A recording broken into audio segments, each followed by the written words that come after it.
Եթե ենթադրում եմ, Մելիք Վարդանյանը ինքը մեզ աջակցում է, հիմա էլ է շարունակում աջակցել, զուտ իր որոշումով որոշել է ցուցակում չընդգրկվի,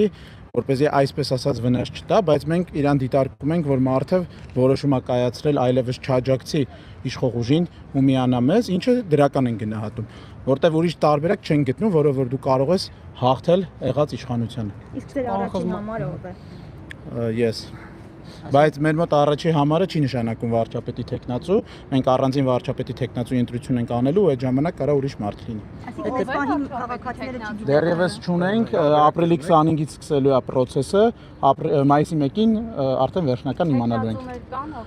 Ապրիլի 25-ին բացվելու է process, որով մարդիկ կարող են առաջադրվել։ Մենք վարչապետի տեխնացուի համար ունենք հատուկ պայման, որ ինքը պետք է ստորագրի 10 տարով ինքնասահմանափակող փաստաթուղթ, այսինքն հաղթելու դեպքում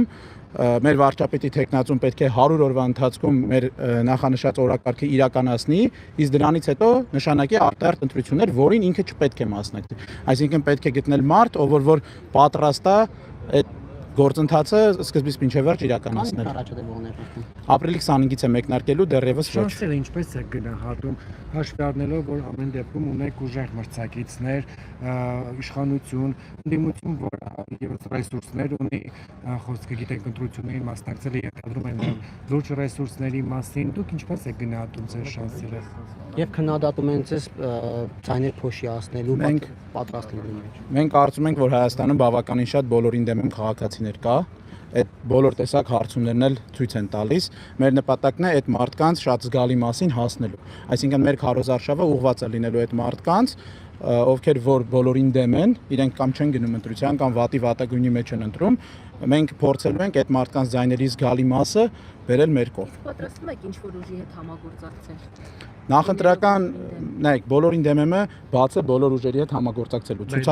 Ցուցակի տեսանկյունից էլ չենք կարող, որտեղ հանձնում ենք, բայց յուրաքանչյուր մարդ անհատ թե թիմ կարող է ընդունել մեր հռչակագիրը ու աջակցել։ Իսկ կան ուժեր, որոնց հետ բացառում եք ձեր համագործակցությունը։ Նայեք, մենք միայն համաձայնվելու ենք մեր օրակարգի շուրջ գործընթացներին, այսինքն չի լինելու։ Մեր օրակարգը հետևյալն է, մենք իրականացնելու ենք 3 հատ փոփոխություն, 100 օր հետո անելու ենք նոր ընտրություններ ու պարտադիր այդ օրակարգի իրականացնողը պետք է լինի մեր վարչապետի տեխնացուն։ Այսինքն եթե ուժերը կհամաձայնվեն այդ օրակարգին հետ, մենք պատրաստ ենք աշխատելու։ Հիմա տեսեք, եթե օրինակ այնպես է համագործակցությունը ինչու չստացվեց համագործակցություն պահու ավարտել։ Մենք այդ ցուցակների հետ էր կապված խնդիրը հիմնականում եվրոպական կուսակցությունը ցանկանում էր մեր ցուցակներով գնալ, սակայն մենք ներքին հանրային ընտրության գործընթաց էինք սկսել, որը արդեն իսկ մեկնարկել էր ու էլ ժամանակ չկար, որպեսզի նոր տեխնացուներ գրանցվեին, այդ պատճառով ցավոք չստացվեց այդ համագործակցությունը։ Տեսականորեն, եթե ձեր ուժը անցնում է խորհրդարան, հաղթահարում է անցողիկ շեմը եւ այնտեղ հարց է առաջանում, որ պետք է ընտրել վարչապետ քվեարկությամբ կամ Նիկոլ Փաշինյանին կամ օրինակ Սամվել Կարապետյանին եւ Ռոբերտ Քոչարյանին, դուք ում կընտրեք։ Նախ վարչապետ ընտրելը քվեարկությամբ չի, այսինքն օրենքով նախատեսված է, որ եթե չկա որևէ ուժ, որ հաղթահարել է 50%-ը, եղած ուժերը պետք է իրար հետ կոալիցիա կազմեն, նշելով ով է իրենց վարչապետի տեխնացուն։ Մենք բոլոր ուժերին առաջարկելու ենք մեր օրակարգը մեր վարչապետի տեխնացուով։ Եթե ուժերը չհամաձայնվեն դրան,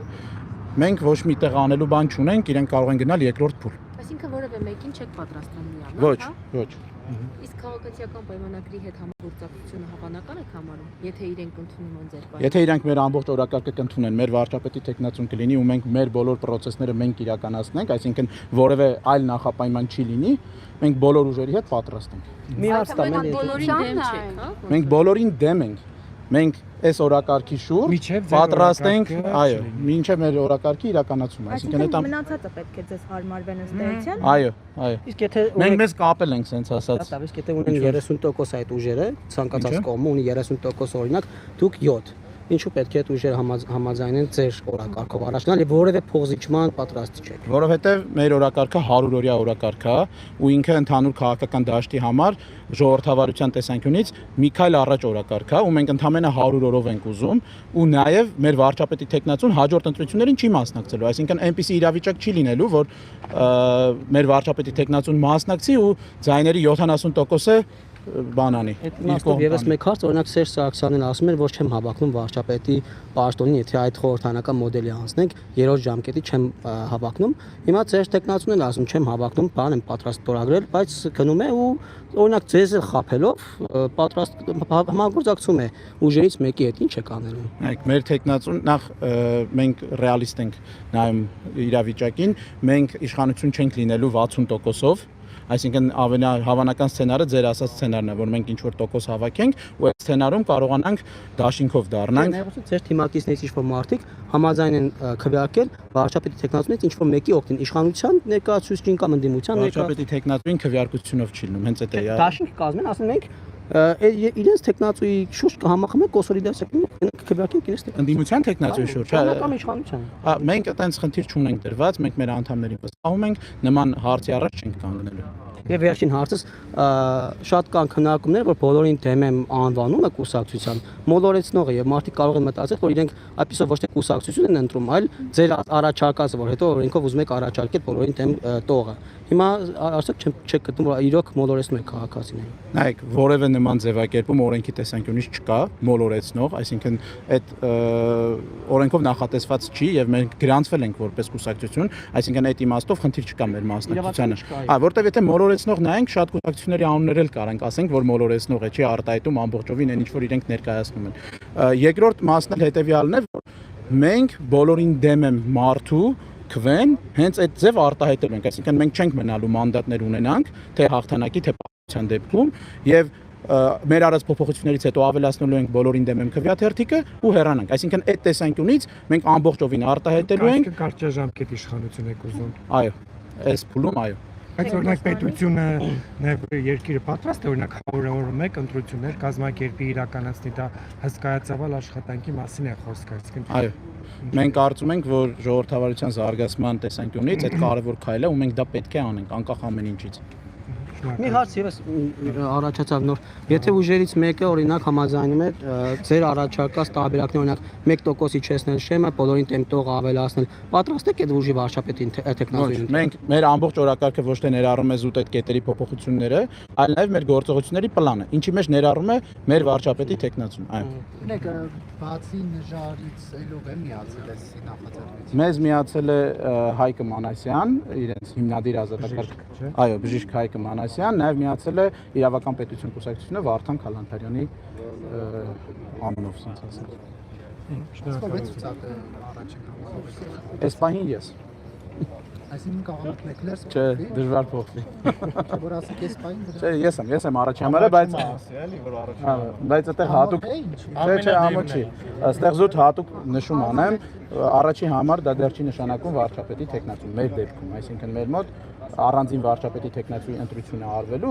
որից հետո կհայտարարենք ով է մեր վարչապետի։ Կարա ինքը լինի ցուցակի, ասենք 10-րդ համարը, կարա ցուցակից դուրս էլ։ Մայիսի 1-ին։ Ամսի 25-ից սկսում է process-ը։ Գիտեք, ես ճիշտ եմ հասկանում, որ դուք դասական առումով նախընտրական ծրագիր չունեք, տնտեսություն, արտաքին քաղաքականություն, անվտանգություն, ձեր հիմնական դա է, որ 100-ից պետք է նոր ընտրություններ լինեն։ Այո, 100-ից պետք է լինեն նոր ընտրություններ, որտեղ քաղաքական իրողությունն է փոխվելու, ինչպես նաև մենք իրականացնել ենք 3 օրենսդրական փոփոխություն։ Այդ կայուն մեծամասնությունն ենք չեղարկելու, տոկոսն ենք իջեցնելու շեմի անցողիկ 1% եւ ավելացնելու ենք բոլորին դեմ են քվեարկել։ Շնորհակալություն։ Հավանիչ տեսանյութը եւ բաժանորդագրվիչ նորությունները բաց չթողնելու համար